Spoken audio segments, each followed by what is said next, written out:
Bonjour à tous et à toutes, j'espère que vous allez bien.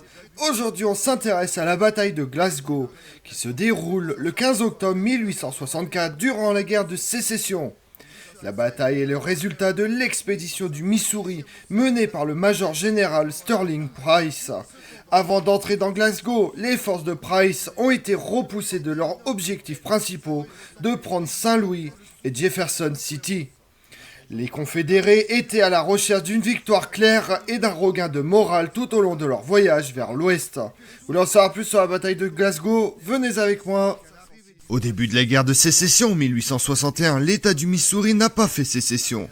L'État était politiquement divisé. Le gouverneur Claiborne, Fox, Jackson et la garde de l'État du Missouri soutenaient la sécession et les États confédérés, tandis que le brigadier général Nathaniel Lyon et l'armée de l'Union soutenaient les États-Unis et s'opposaient à la sécession.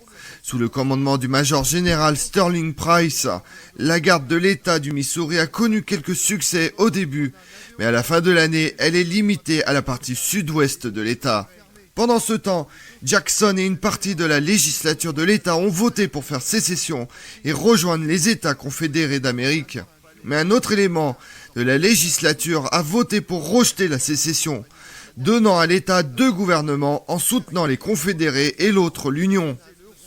En mars 1862, une défaite confédérée à la bataille de Pea Ridge dans l'Arkansas donne à l'Union le contrôle du Missouri, et l'activité confédérée dans l'État est largement limitée à la guérilla et aux raids tout au long des années 1862 et 1863.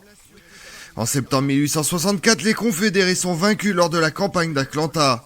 Ceci et d'autres événements dans l'Est des États-Unis ont donné à Abraham Lincoln, qui soutenait la poursuite de la guerre, un avantage dans l'élection présidentielle américaine de 1864 sur George McClellan, qui était en faveur de la fin de la guerre. De nombreux confédérés pensaient qu'une victoire électorale de McClellan conduirait à une paix qui inclurait l'indépendance confédérée et donc une Amérique coupée en deux. À ce stade, la Confédération avait très peu de chances de gagner la guerre. Alors que les événements à l'est du Mississippi tournaient contre les confédérés, le général Edmund Kirby Smith, commandant confédéré du département de Trans-Mississippi, reçut l'ordre de transférer l'infanterie sous son commandement au combat plus à l'est. Mais cela ne fut pas possible en raison du contrôle du Mississippi par la marine de l'Union. Bien qu'il disposât de ressources limitées pour une offensive, Smith décide qu'une attaque destinée à détourner les troupes de l'Union des principaux théâtres de combat aurait un effet équivalent au transfert de troupes proposé. Price et le gouverneur confédéré du Missouri suggèrent une invasion du Missouri. Smith approuve le plan et nomme Price à la tête de l'offensive. Price s'attendait à ce que l'offensive atteigne plusieurs objectifs: créer un soulèvement populaire contre l'Union, détourner les troupes de l'Union des principaux théâtres de combat et aider McClellan à battre Lincoln aux élections. Les forces de Price entrent dans le Missouri par le sud avec environ 13 000 cavaliers, ce qui marque le début de l'expédition de Price dans le Missouri. Plusieurs milliers de ces hommes étaient mal armés et les 14 canons de l'armée étaient petits, ce qui limitait leur portée et leur efficacité. L'opposé à Price était le major William Rosecrans, qui commandait le département de l'Union du Missouri avec moins de 10 000 hommes sous la main, dont beaucoup étaient des miliciens sans expérience de grande bataille. À la fin du mois de septembre, les confédérés rencontrent une petite force de l'Union qui tenait Fort David, près de la ville de Pilot Knob. Les attaques confédérées contre le poste échouent, mais la garnison de l'Union abandonne le fort cette nuit-là. Price a subi des centaines de pertes dans la bataille. Une partie de l'armée confédérée avance jusqu'à Franklin, mais se tourne ensuite vers l'ouest jusqu'à Jefferson City, via l'Union et Washington. Price avait abandonné l'intention d'attaquer Saint-Louis en raison de la défaite de Pilot Knob et décide de ne pas effectuer de tentatives sérieuses pour capturer la ville lors de l'avance vers Franklin. Saint-Louis avait également été renforcé par une force d'infanterie de l'Union dirigée par le major général A.J. Smith. L'armée de Price était accompagnée d'un important convoi de chariots, ce qui ralentissait considérablement ses mouvements. Le train était utilisé pour transporter les fournitures et le fourrage collectés par les confédérés dans les villes qu'ils traversaient. Les forces de l'Union ont le temps de renforcer Jefferson City, dont la garnison passe de 1000 à 7000 hommes entre le 1er et le 7 octobre. Les renforts étaient un mélange de troupes régulières venues d'ailleurs dans l'État et de milices, y compris certains membres de la milice enrôlée du Missouri qui ont été appelés à court terme. Price décide que Jefferson City était trop forte pour être attaquée et continue à avancer vers l'ouest le long du cours de la rivière Missouri. L'avant-garde de l'armée de Price atteint Boonville le 9 octobre. La ville faisait partie d'une zone pro-confédérée connue sous le nom de Little Dixie et de nombreux hommes, dont Bloody Bill Anderson et ses guerrieros, rejoignent les confédérés.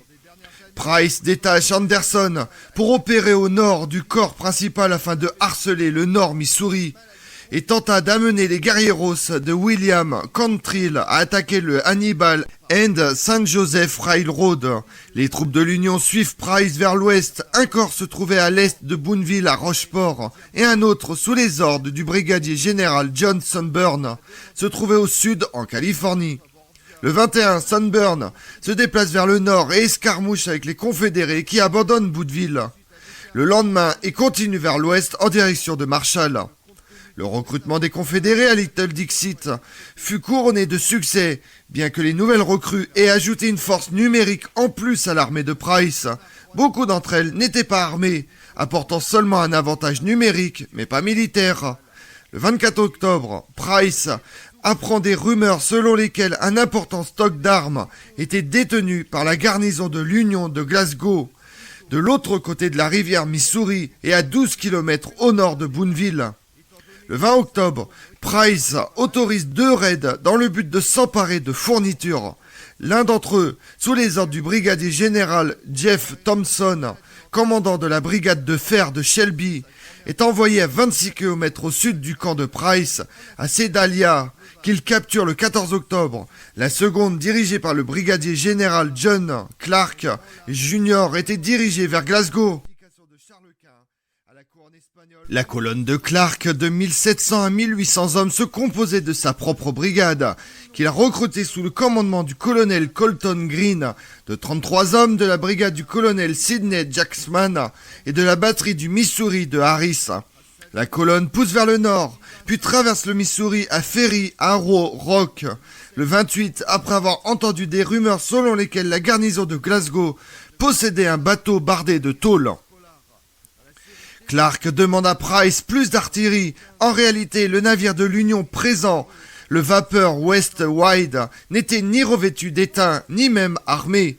Comme la rivière à Glasgow était suffisamment étroite pour que l'artillerie puisse la traverser efficacement, Price envoie le brigadier général Joseph Shelby avec 31 cavaliers et une partie de la batterie du Missouri de Collins sur la rive ouest du Missouri en face de Glasgow. Les forces de Shelby sont rejointes par les guerrieros d'Anderson, mais ces hommes ne participeront pas au combat. La garnison de l'Union était initialement une petite force sous le commandement du capitaine John Mayo, mais elle avait été renforcée le 13 octobre par une partie du 125e régiment d'infanterie du Missouri, sous le commandement du colonel Chester Harding. Les fantassins du Missouri avaient été temporairement bloqués lorsque les bateaux à vapeur sur lesquels ils se trouvaient s'étaient échoués. Une fois les navires libérés, ils descendent le fleuve jusqu'à Glasgow, où ils déchargent les troupes et les provisions. Harding, qui commandait alors une garnison de Glasgow, disposait de 550 à 800 hommes, y compris des civils armés. Les forces de l'Union n'avaient pas d'artillerie disponible. L'emplacement de Glasgow au sommet d'une colline donnait un avantage aux défenseurs. La ligne intérieure de l'Union était ancrée par 2 fortifications inachevées, qui contenaient environ 40 hommes chacune. Les défenses entre les fortifications étaient de fortune, bien qu'elles aient été prolongées à l'est jusqu'à une école. La plupart des hommes de Harding étaient positionnés à l'extérieur de la ligne fortifiée, où les routes entraient dans la ville.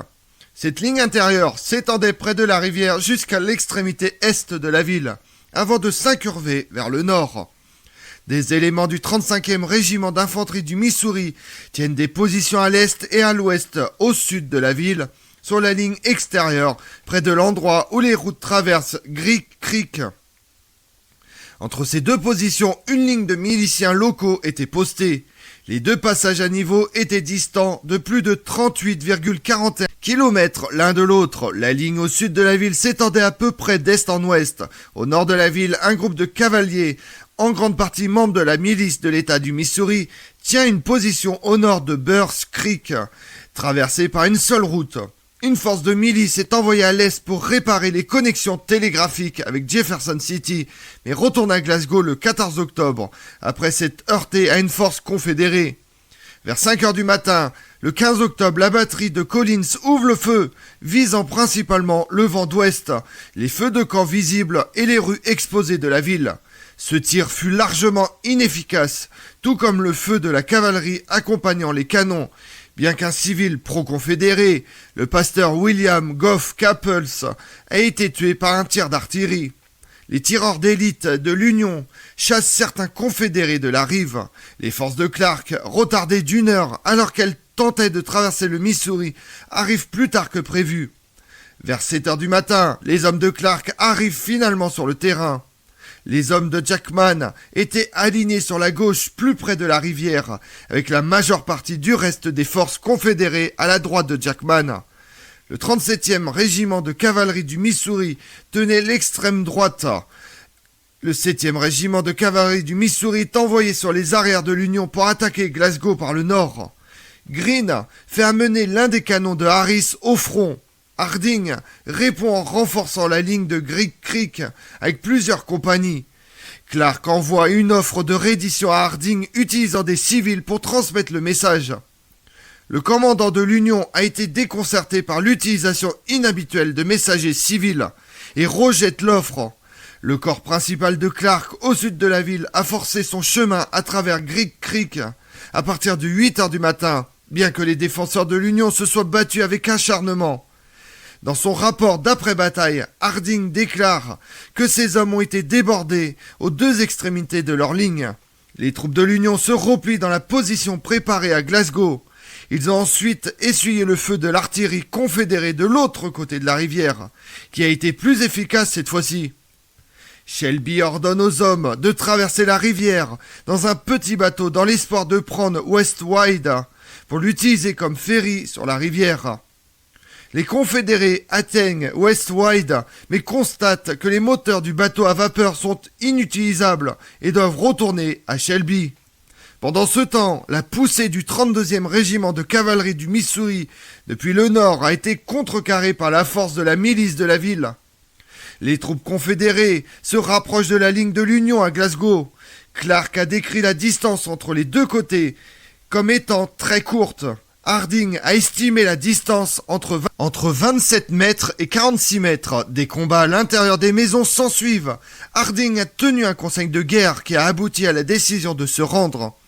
Avant de se rendre, les troupes de l'Union brûlent le ravitaillement pour éviter qu'elles ne tombent aux mains des confédérés. L'incendie s'est propagé à d'autres bâtiments causant des dommages. Les fournitures supplémentaires n'ont pas été brûlées parce qu'elles ont été maintenues dans des positions inaccessibles près de la rivière. La reddition a lieu vers 1h30 de l'après-midi, et ces conditions permettaient aux officiers de l'Union capturés de garder leurs chevaux et leurs armes de poing. Harding et ses hommes sont libérés sur parole et escortés jusqu'à une position de l'Union. Les soldats de l'Union ont juré de ne plus se servir de leurs armes contre les confédérés, bien que cela ne fasse pas partie des conditions de reddition convenues. La victoire de Glasgow remonte le moral de l'armée de Price qui avait été ébranlée par les défaites. Il en résulte la capture de 1200 armes, 1000 manteaux d'uniforme de l'Union et 150 chevaux. Quantrill et ses hommes braquent une banque le 16 octobre et les hommes d'Anderson frappent mortellement un civil dans la nuit du 21 au 22 octobre dans une tentative d'obtenir de l'argent, puis violent une ancienne esclave qu'il avait libérée. La garnison de l'Union à Glasgow avait déjà empêché les guerrieros d'attaquer l'endroit, mais avec le départ, la ville était devenue une cible de la guerrilla. Certaines sources confédérées affirment qu'il y a jusqu'à 1000 soldats de l'Union ont été capturés, et les rapports de l'Union donnent un chiffre de 500. L'historien Mark Lowes rejette les chiffres rapportés par les confédérés et suggère que le chiffre de l'Union est trop bas en raison du fait qu'il n'y a pas de comptage précis des effectifs de la milice, suggérant qu'un chiffre plus précis serait d'environ 650, en incluant les probables pertes de la milice ignorées par l'Union. Dans la ville de Glasgow, 15 maisons et une église ont été endommagées. Clark rejoint l'armée confédérée le 16 octobre et la force combinée continue à se déplacer vers l'ouest en direction de Kansas City, où des hommes de la milice de l'État du Kansas et de l'armée de l'Union de la frontière se formaient. Les confédérés continuent à se déplacer vers l'ouest, livrant plusieurs petites batailles. Le 15 octobre, ils sont battus à la bataille de Westport par le général de l'Union Samuel R. Curtis. Les hommes de Price commencent à battre en retraite, mais subirent d'autres défaites, dont la désastreuse bataille de Mine Creek, où de nombreux hommes furent capturés. Après une dernière action lors de la seconde bataille de Newtonia, le 23 octobre, les confédérés se retirent dans l'Arkansas, puis dans le territoire indien. La poursuite de l'Union se poursuit jusqu'à ce que la rivière Arkansas soit atteinte le 28 novembre. La retraite confédérée se poursuit jusqu'au Texas. La campagne coûte à Price plus de 2/3 de son armée. Et pendant ce temps-là dans le monde, le 16 janvier 1864, c'est la guerre des duchés. Vienne et Berlin exigent l'abrogation de la constitution unitaire du 18 novembre 1863, entérinant la séparation des duchés de la Confédération germanique. Après le refus de Christian IX, roi de Danemark, les troupes prussiennes et autrichiennes chassent les Danois et occupent les duchés de Schleswig et Holstein. Le 10 mars, Louis II succède à son père Maximilien II comme roi de Bavière. Le 10 avril 1864, c'est la convention de Miramar. L'archiduc Maximilien de Habsbourg accepte la couronne d'empereur du Mexique et s'engage à payer les frais de l'expédition française. Le règne prendra fin en 1867 avec l'exécution de l'empereur. Le 1er septembre 1864, la régence de Tripoli est divisée en 2 provinces. La Cyrénaïque, placée sous l'administration directe du sultan ottoman, et la Tripolitaine, gouvernée par un wali, au titre de pacha qui peut négocier avec des représentants étrangers. Le 12 novembre 1864, c'est le début de la guerre de la Triple Alliance qui prendra fin en 1870. Le Paraguay déclare la guerre au Brésil qui soutient activement les révolutionnaires uruguayens afin de mettre un terme à l'alliance du Paraguay et de l'Uruguay. Les troupes du président Francisco Solano Lopez envahissent le Mato Grosso brésilien. L'Argentine, l'Uruguay et le Brésil écraseront et dépouilleront le Paraguay, seul pays où les Indiens étaient parvenus à préserver leur identité. Comme on l'a vu, la bataille de Glasgow s'est déroulée le 15 octobre 1864 à Glasgow, dans le Missouri, dans le cadre de l'expédition de Price, aboutissant à la capture des armes nécessaires et à l'amélioration du moral des confédérés, écornés par une défaite lors de la bataille de Pilot Knob. Je vous remercie d'avoir suivi cette vidéo en ma compagnie. Si vous voulez connaître mes autres vidéos, retrouvez-moi chaque matin à partir de 6h45 sur ma chaîne YouTube Tout sur l'Histoire avec Damien, mais également sur les réseaux sociaux, Twitter et Instagram, Histoire Damien. Et pensez à liker, commenter et vous abonner. Je vous remercie à tous.